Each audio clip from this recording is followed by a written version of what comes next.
Hi, you're tuned into the Business Intelligence Network. Thank you for joining us. I'm Claudia Imhoff, and I'm here today at the Data Warehousing Institute show in Chicago. Joining me today is Alan Winters.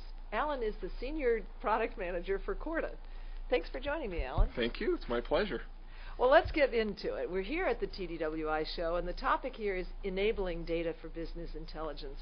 Now, that's something that you've come up with. So what do you mean by enabling data?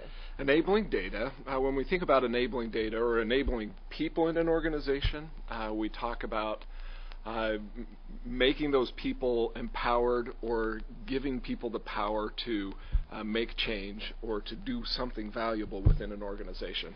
By that same means, I mean enabling data means that you make the data useful within an organization so that it fills its best role in helping the organization improve. All right. Well, how do organizations then go about enabling the data or exposing the data, if you will? And second, how do they draw value from that data then? So you're right. There are two parts to enabling data. First is getting at the data, getting at the right data, and then the second part is visualizing it or representing it within an organization so that it has its best value. As with the answer to anything, the right answer always begins with the right question. And so enabling data in that first part of getting at the data requires questions like what is it that we need to be able to take action on? What piece of information is going to answer a certain problem?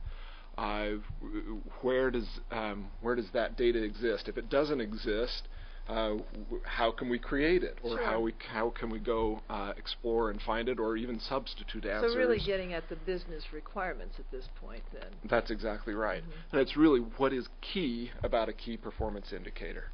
Our founder and chief scientist Neil Williams has come up with a process of a 9-step process for defining effective KPIs. And the first part of that is asking the right kinds of questions.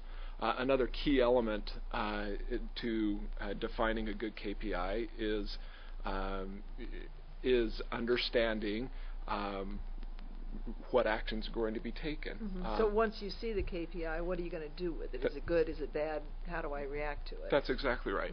So a key performance indicator that doesn't have any tail end action associated with it is likely to be ignored, or worse, is going to lead people to the wrong conclusion. To the wrong conclusion, or there's another thought that I had about this that escaped me, but it's going to perhaps distract people. That's the key. It's not going to enable action, but it's going to distract people from focusing on things that really do matter. So the idea may be that the key performance indicator then they see something that's going on, they understand that something's happening, but they may actually be distracted by going after it when in fact there's another key performance indicator that says, oh my gosh, something's really going off here. That's Don't right. pay attention to that one. That's right. All right. And often those things that are distracting are things that people say, well, this is an interesting metric. Well, interesting metrics don't really change value or bring value to an organization unless you can actually do something about it. Well, it is an indicator, and that usually means an indicator of something. Indicator, right. It needs to be key.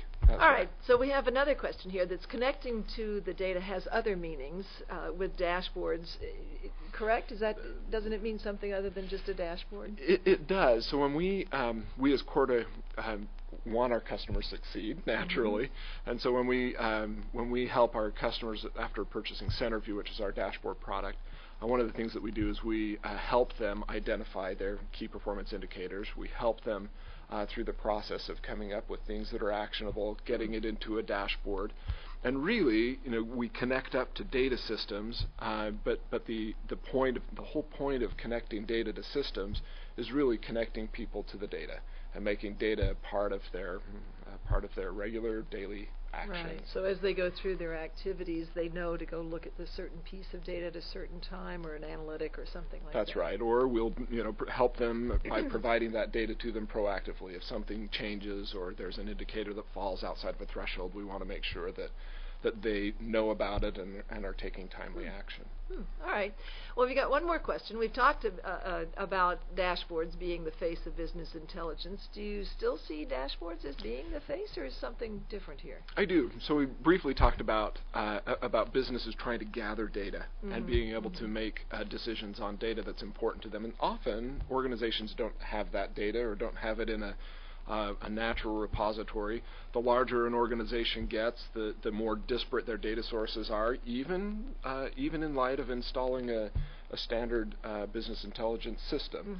The data sources tend to become more disparate. So what dashboards enable is not only putting a visual face on top of a formal business intelligence system, but it also enables organizations to explore boundaries outside of the BI system, pull that data in, and put a face on the whole organization very easily and intuitively to look at metrics on a dashboard, drill down to root causes, and then be able to jump right from the dashboard into an application to go take action, thus enabling the full value of that data. And again, not getting distracted by indicators that are not important. That's right. That's right. Well, now the last question. You've got a conference coming up, and I understand this is quite a significant event. So why don't you tell me a little bit about your Corda's conference? We do, and I'm really quite thrilled about it. It's Visual Evolution 2008. Visual Evolution. Oh, I like the title. Thank you. We do too. And it's a broader scope, so it's not just focused on Corda products, but it's also we do that, but we also provide other best practices courses on this 9-step program that I talked about in defining KPIs, or matching the right data sets to the right visualizations, asking the right kinds of questions in your organization. So we go through all of those types of best practices, designing images that are visually appealing and naturally make sense. And then, of course, it's a great opportunity for us to hear what's happening in the marketplace for data visualizations and dashboards and performance management, and to be able to incorporate those ideas into our offerings, either by product or by services. And that is held, like I said, that's in Salt Lake. It's in October. I believe it's the 13th through the 16th. Excellent. And we have a couple of fantastic speakers. We have Wayne Eckerson from TDWI coming. We have Ron Powell from the BI Network coming. Excellent. Yeah, and a number of other notables, as well as several key customers who are providing some fantastic, I just can't wait, some fantastic use cases on performance dashboards and data visualizations and helping organizations succeed. Oh, sounds terrific. Sounds like a good community that you're starting to develop there. We are, yes. All right. Well, excellent. Well, Alan, thanks so much for joining me today. Again, this is Claudia Imhoff. Thanks for listening, and goodbye from the Data Warehousing Institute here in Chicago.